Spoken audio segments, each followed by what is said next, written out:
Hello everyone, welcome to today's sessions for Innovate to Build. We have our digital construction in practice, the value of data currency. I'm here with Marie, who's gonna talk shortly before we launch her session. Hello, Hi. Marie. Hi, thank you so much for having us. I hope everyone's looking forward to our seminar. It's going to be about 30 minutes long. It'll be with myself and Amelia Cardamone and Lillian Ho, and we are from Women in BIM, and we'll be talking about the value of data and data currency. All right, and let's watch now. Thank you.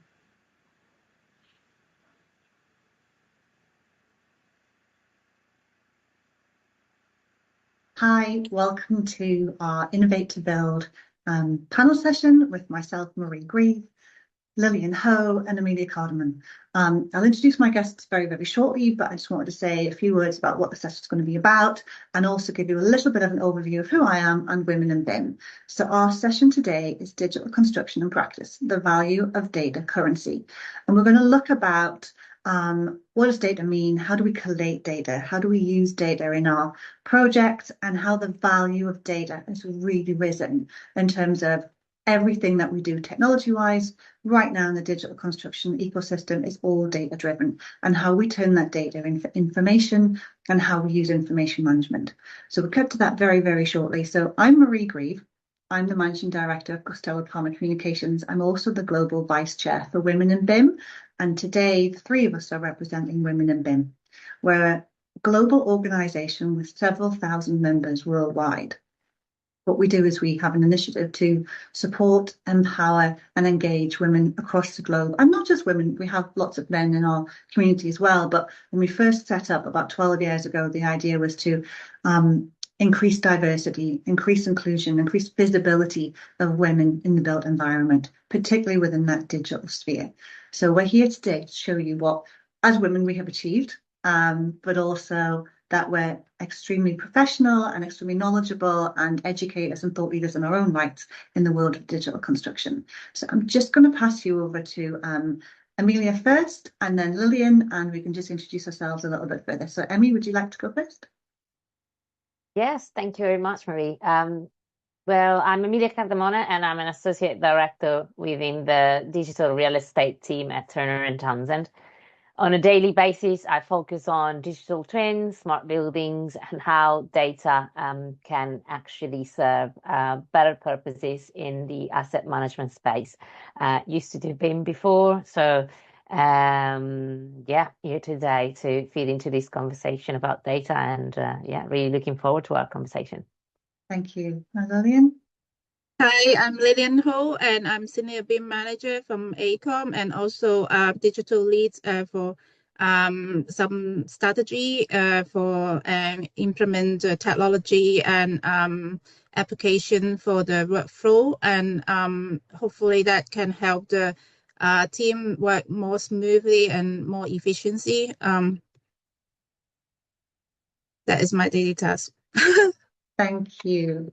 So like I said, the three of us are going to have a nice conversation around data currency and the value of data. So, Emmy, let me start with you. How important is data in your role? Well, it's very, very important, especially from an asset management point of view. If we think about data and how to visualize data, that actually help us manage assets and projects in a seamless way and in a better way. So data are kind of on a daily basis, it's like the key thing to do things better. Before, we were not able to access all the level of data that we have at the minute, but because we now do, that it's very vital and important that we use data, we collect data in a way that we can manage projects in a better way, and also our daily task in general. And Lillian, how about you? How important is data in your role? Data is extremely important. It's not just the construction industry. I think that all the industry collecting data and analyze it and how to apply and throughout the whole projects of life cycle is very crucial. And yeah, as the data is not good enough, and then even AI cannot do anything. So as is extremely important, and we also use the data for the decision making and implement the BIM protocols, and we need to ensure the data accuracy and reliable, and then to progress, and is if the data is not accurate and reliable, and the task will be significantly more challenging. Okay, so how do we ensure our data is accurate? How do we measure, collect the data, and how do we ensure its accuracy? Can I go first? Sure. Yeah.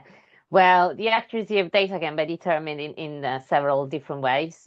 So you could potentially measure the data like more often and repeatedly. You could compare the data with known values and statistical analytics, for example, or compare the results with known values and the consistency of a measurement on how close the measurements are to the other. So just to bring things into perspective, for example, when thinking about smart buildings and collecting data within a building, and we think about IoT sensors, one of the way to to understand if the data are accurate is to get those data like on a timely manner. So every 2 seconds, every 5 seconds, every 10 seconds, it really depends. You can specify the matrix. But with that, you can actually see if the data is consistent, and also you can apply that data to the knowledge of what is actually happening within the building. And it helps you understand how accurate that data is. So high precision does not necessarily mean high accuracy, but it can provide an indication of the reliability of the data. Thank you. Lillian, is there anything you want to add to that?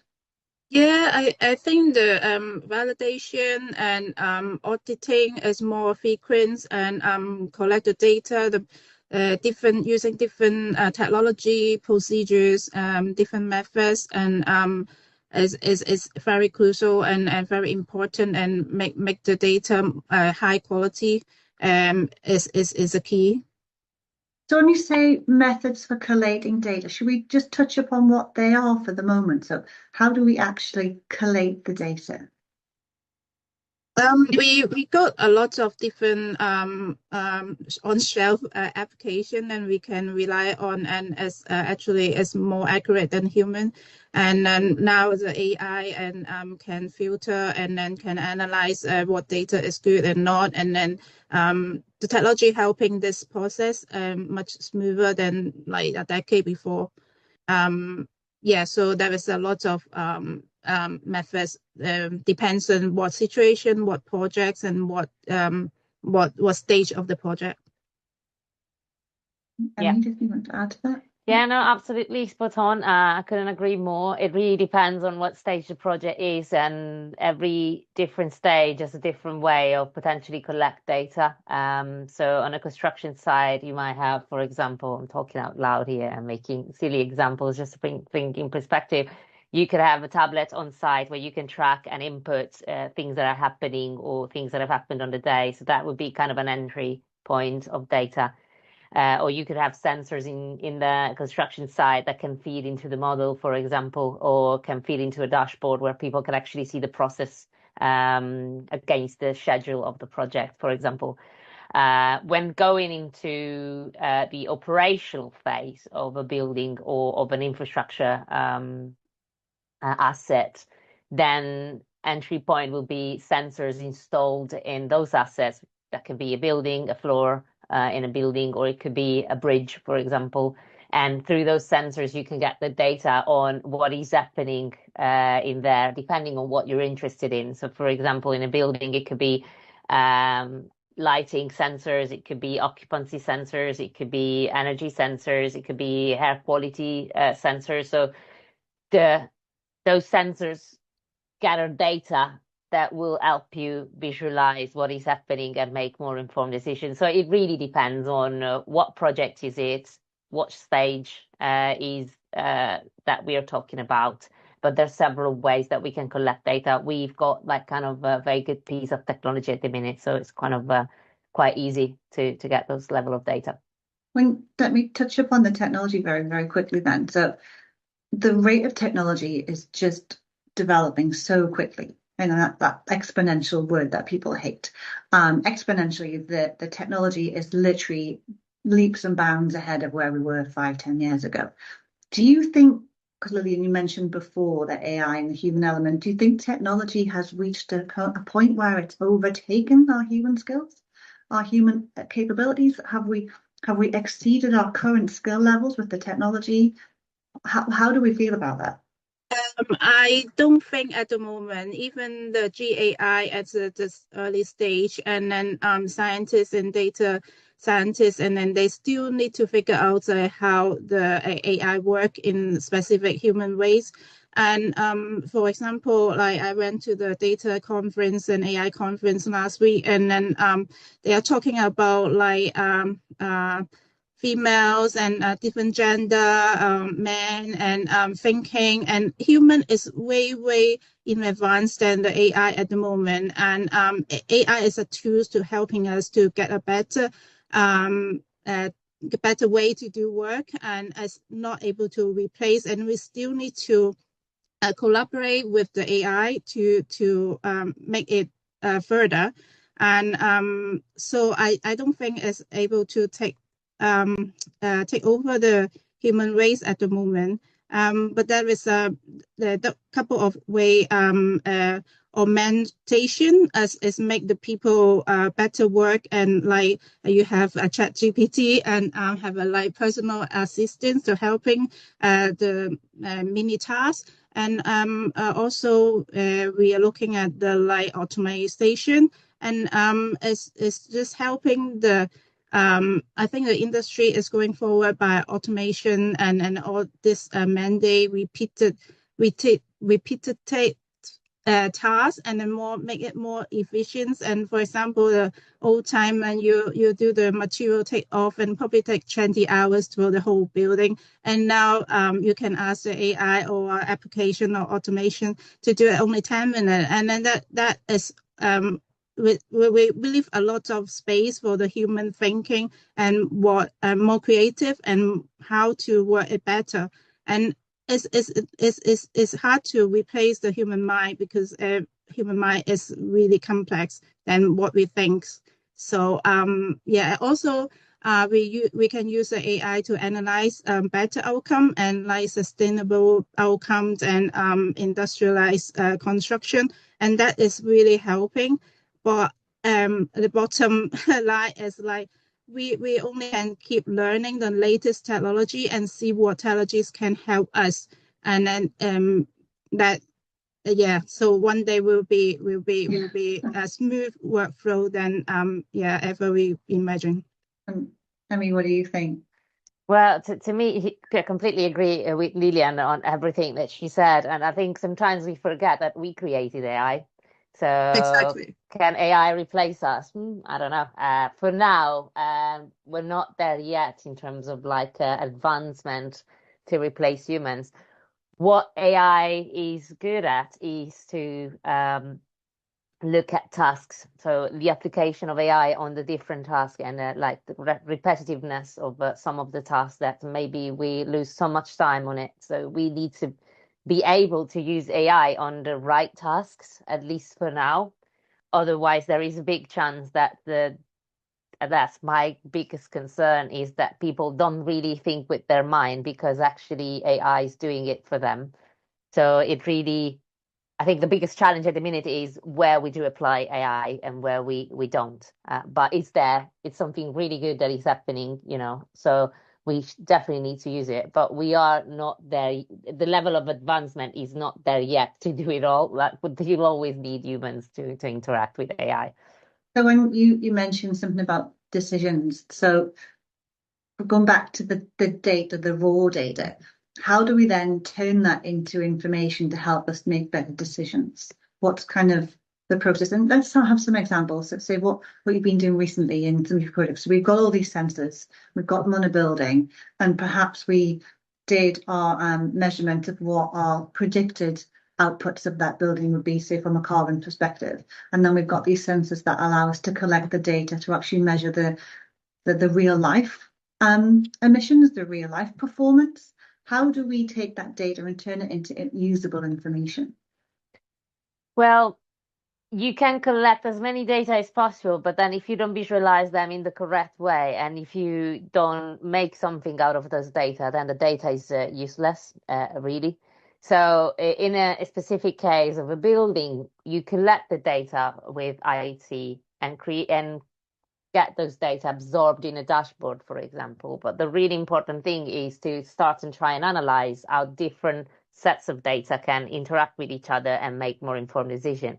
For example, to bring things into perspective in a project I've worked on, by overlaying the energy sensors and like utilization of energy in a building with the occupancy sensors, we were able to understand where people were not using the building and cut off the energy consumption and drop down the carbon emissions that we were talking before.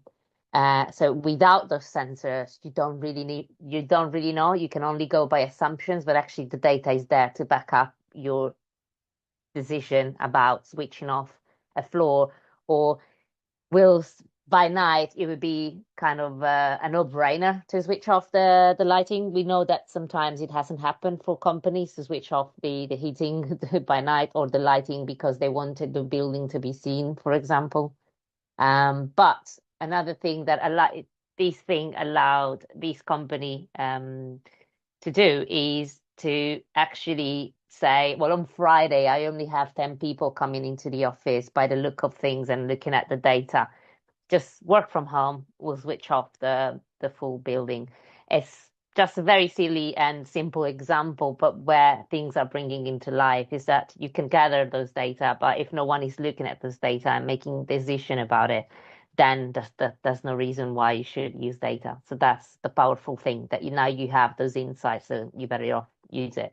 Yeah, and absolutely, because if you can shut a whole building down for a day, think how much energy you're saving. A lot. You know, completely. And I think with the whole sustainable targets that we have in the UK and UN sustainable goals, that's really important. We need to be thinking about what we can be doing as construction professionals to really minimize our impact on the environment.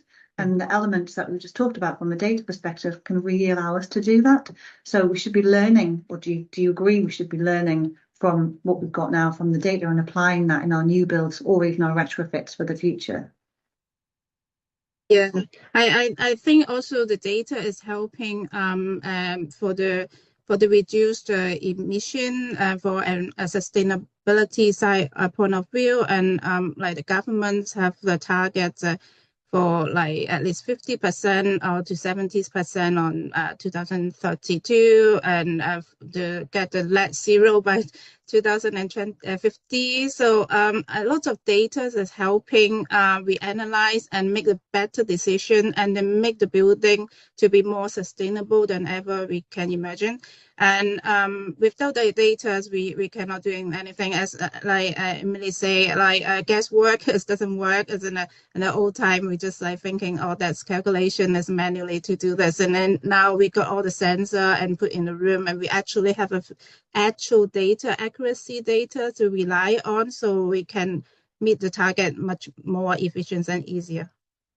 Yeah. Have you got some examples of some projects that you'd like to share of where you're putting data into practice, maybe in that way, or some other really impressive results that you're finding that the client's been very impressed with? Well, what I just explained earlier was kind of a real example of things that I've done in the past. But I guess it just doesn't stop in the operational phase. If you are refitting an office, and I'm talking about office, sorry, but because I'm in the real estate sector, it makes it easier for me to create the storytelling and to explain or relate it to actual use case and case studies. But let's say you are refitting and refurbishing an office through BIM and through collecting data in other ways, like you can actually influence the carbon management of the office, like from the beginning of the project, and also looking at things like carbon passports of materials and all those sorts of things. It will allow you to actually input those data in the 3D model and input those data in a way that you can determine what kind of material would be best and calculate the emissions at the end of a project, kind of predict that and change the material. But then when you hand over into the asset management phase, you will retain those kind of information on what kind of material is there and actually kind of think about the embodied carbon and then start to look at the operational carbon on like how to drop down those carbon emissions. I guess key thing for me is that we don't talk too much to sustainability people, and sustainability people don't talk too much to digital people. Although to me, is literally a no-brainer. The two things need to go hand in hand in these two kind of expertise that can't get divided, because we would make the sustainability piece easier to understand,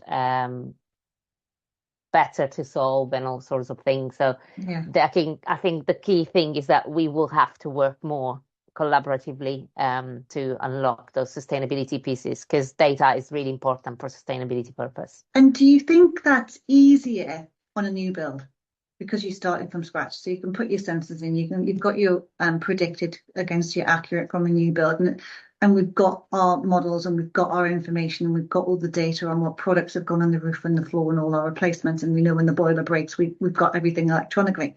But that doesn't apply to our existing building stock.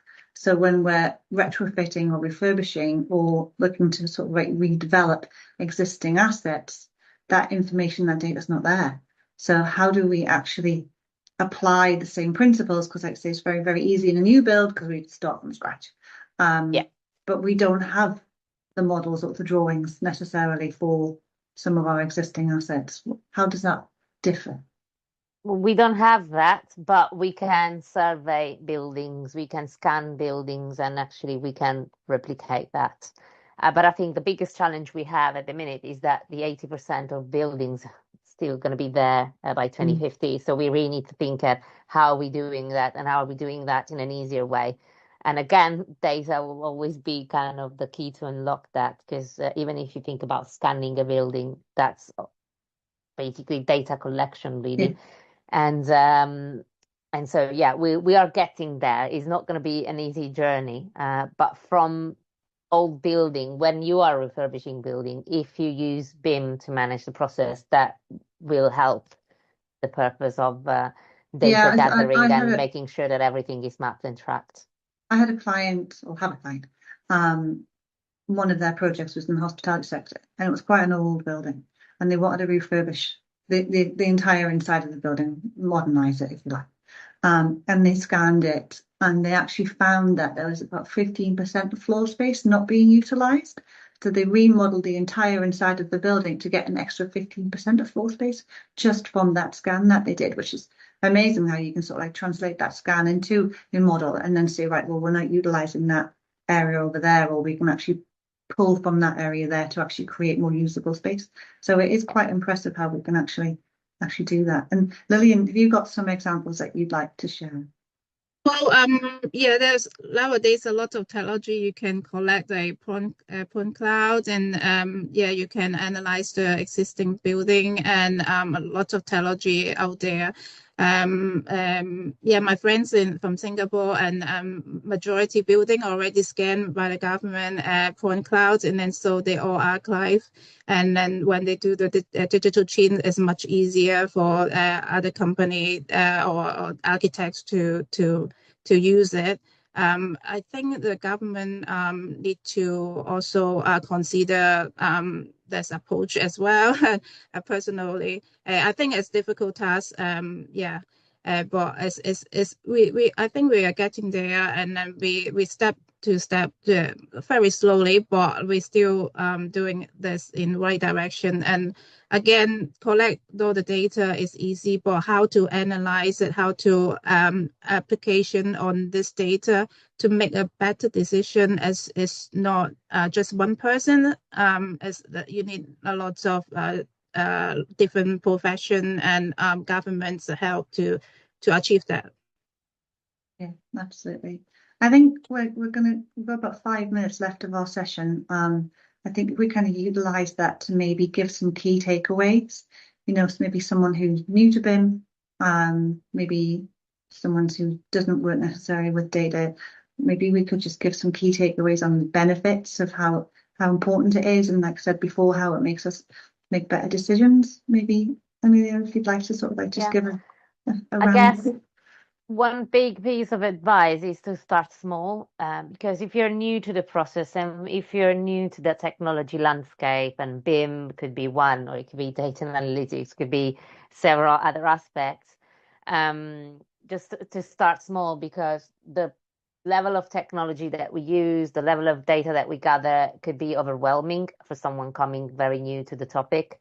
So start small would be kind of the step to get into this space, and then the more you're there, the more you enjoy doing that, and the more you unlock and kind of discover other pieces of things that are happening within the construction industry. So that would be kind of first piece of advice. And the second is, because we are inundated all the time with big talks on new trends, new technology, AI, all these wonderful things that are actually the reality with these, that some of the tasks you don't really need AI to perform in there. So again, kind of step back and look at what you have, and you can try and solve it without getting that extra mile. It's not a big deal. It's fine as long as you solve the problem. So yeah, it's just and then finally to be prepared, because we need to upskill ourselves and it's a constant and evolving industry where we're at, and the digital is just something that is evolving every day.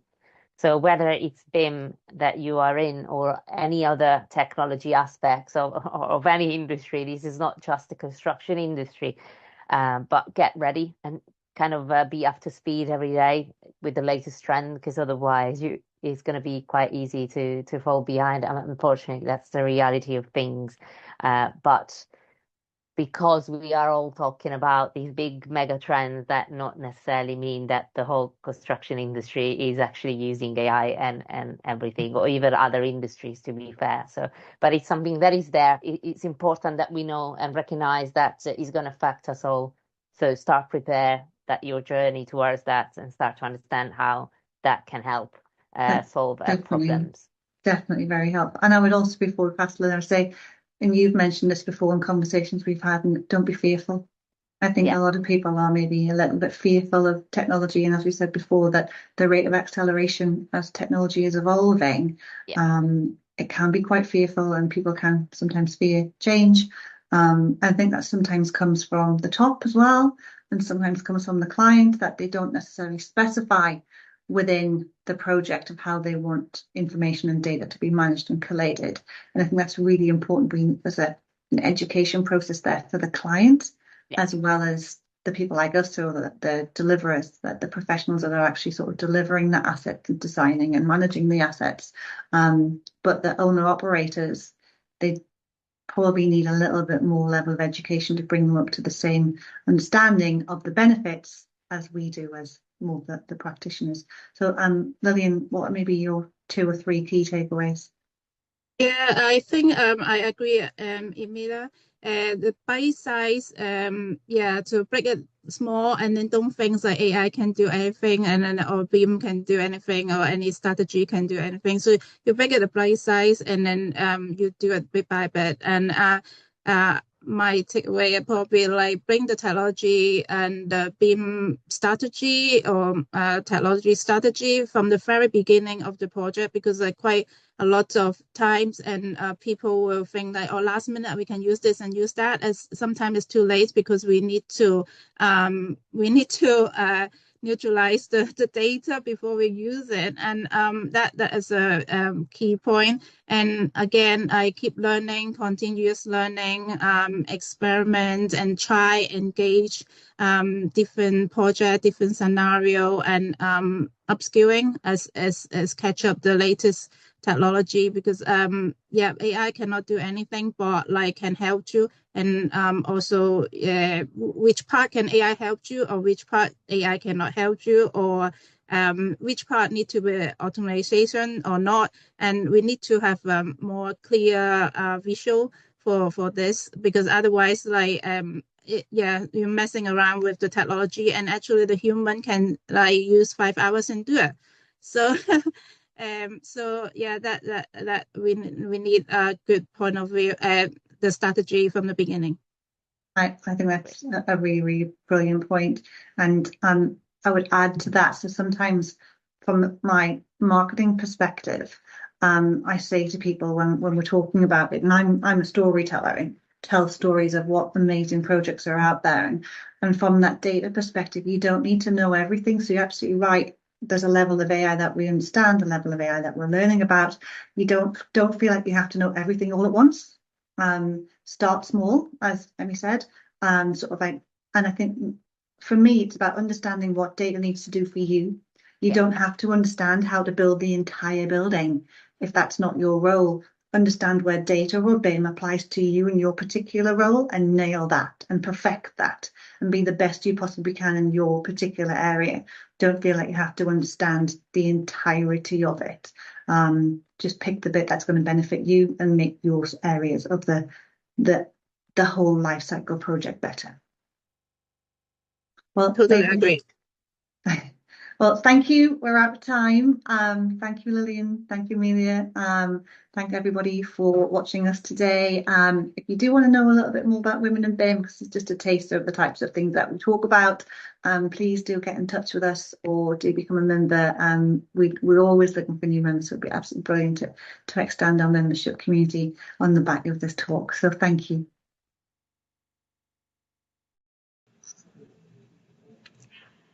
Hello, everyone. So we can start responding to the Q&A.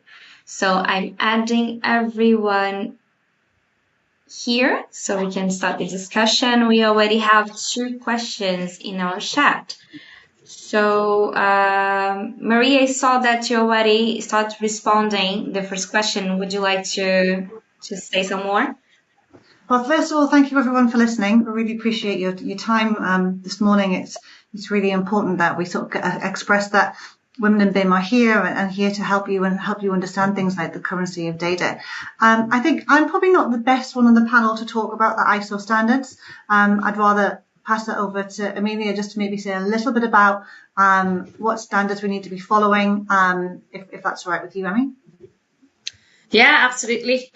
So there is a set of standards created by ISO that are highly based on a series of British standards that were formed back in the days when BIM was a first concept. You can get a look at ISO 19650, the whole series, and that will inform you and make your life easier in trying to understand what kind of data you should look at and how to structure data in the right way so that it makes it consistent within the construction space. So that's kind of a good starting point. But there are several other ways to go and have a look at data. But within construction, I think ISO 19650 is definitely the starting point. Okay, another question that we have as set design is changing due to the metaverse technologies, and this varies according to new equipment or processes, for example, healthcare buildings. Therefore, I think AI and accurate data is not there yet. What do you think? So I think the data is there, but how they use it, how they manage it is another story. And I think the older generation is still quite fear to touch the technology and even using new application and iPhone and things like that.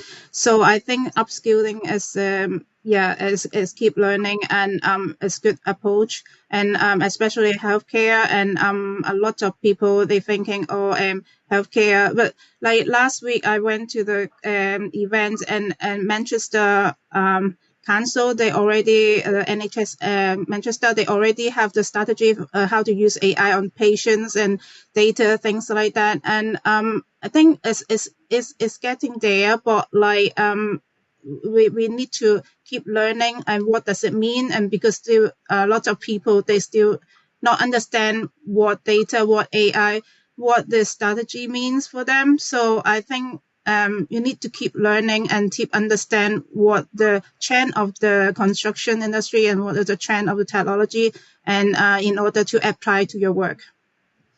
I would also add to that. I think Amelia mentioned this during the conversation, but think of AI as your friend. Think of AI as your personal digital assistant. AI is there to help us. It's not to be feared. And whilst we not have it perfected yet, I think it's not going to be far off as to when we will have it perfected, if perfection's achievable. But in the way that we think that some people should not be fearing AI, we should be utilizing it to our advantage and taking the advantages, use it as best we possibly can to enable us to have more efficiencies in our projects. And if I may add, like looking at that question, there is a stress on accurate data and AI. So without accurate data, there's no AI that can save you. Like the really important thing is to nail down the data and get the data accurate as much as possible in the right structure and in the right way. And with that as a baseline, actually AI can only build on top of that and create better outcomes for all of you. I think sorry, Lilian, do you have something else? Yeah, I think that you need to get a balance, and what part of the workflow we need to apply technology, and which part not applying, and the data flow in between people and between different organization, or how to collaboration, and we need to have a better plan.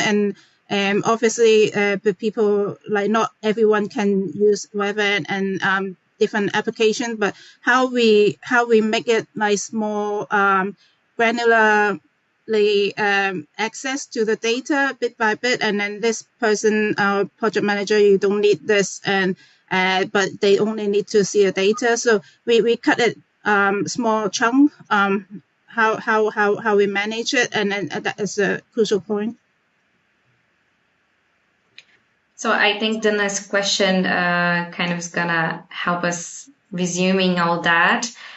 Florian is asking if we had to convince top management in what makes data valuable and why we need good quality relevant data, what arguments are key in summary? Who wants to answer that? I'll go quickly, first of all, from a holistic perspective. And I would also say it's not just top management, it's the client. So depending on what role we play within the supply chain, it has to come from the very top is the client, and what they request and what they need. And then obviously as what they need determines what we put into the project. But so the education process in terms of data and valuable data and the currency of data comes from the client, not just the top management. I mean, Lillian, would you agree? Yes, a client, and also the saving time, efficiency, hours and hours work, and you can do it in 10 seconds, and you can argue that like not saving money for your project, so so that is probably the key point, and the client will consider, and then the company will consider as well. And just to add on to that, is whether it's a client, whether it's top management, or is there any one of your stakeholders that you need to convince that data is actually very important, and the good quality of data is the key to unlock better management or any benefit that they're looking at. I think that one of the quick argument that you can actually win straight away is with the data, you have access to the reality and what is happening in reality. So it's going to make your life way easier to make more informed decision on any sort of topic or any sort of things you're trying to solve. And then try to be smart about it. The web is full of use cases and case studies where data is used in a way that can feed into business cases for technology deployment, or how data can make your life easier in energy management or any other application of data. So you can easily link your argument to stuff that somewhere else, someone else has done before, and it's gonna make your life so much easier. I think what you said about energy management as well, I think one of the key points if you are trying to convince someone is the use of accurate data can minimize waste on any particular project, and any waste is brilliant. We need to be reducing waste on every single project to meet those sustainable targets that we spoke about during the chat. So I think if we can make a sustainability case for the value of data, that's really important too. I have a question now. What do you think happens, like, if you have any examples of projects that, what are the consequences of not using good data?